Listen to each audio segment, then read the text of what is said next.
চালাক দিদি সবসময় যা করে। দে বলছি আমাকে রিমোটটা, এখন আমি টিভি দেখবো। না সব তুই, এখন আমি টিভি দেখবো। না না না, এখন আমি টিভি দেখবো মানে আমি টিভি দেখবো। ছাড় বলছি। এই বাবার পকেট থেকে 500 টাকা চুরি করেছিস রে? কি মা, মনে বুঝে গেছে 500 টাকার ব্যাপারটা। কি করি কি করি কি করি। এই বোন শোন না, এখন আমরা যদি মাকে বলি যে বাবার 500 টাকা আমরা নিইনি, তাহলেও মা আমাদের বকবে।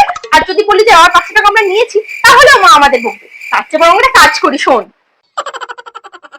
মা যখন তোকে জিজ্ঞেস করবে যে টাকাটা তুই নিয়েছিস, তখন তুই বলবি হ্যাঁ তুই নিয়েছিস। আর যখন আমাকে জিজ্ঞেস করবে, তখন আমি বলবো হ্যাঁ আমি নিয়েছি। কেমন কেমন বল আইডিয়াটা? তাহলে সত্যি মা আমাকে মারবে না তো? আরে মা তো বুঝতেই পারবে না কাকে আগে বকবে, তাহলে মারবে না কাকে বল?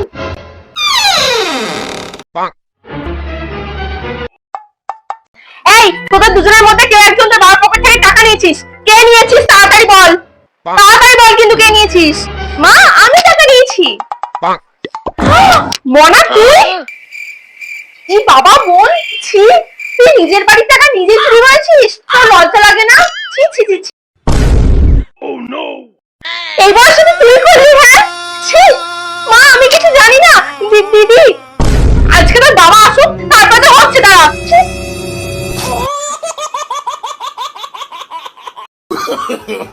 No, no, no, no.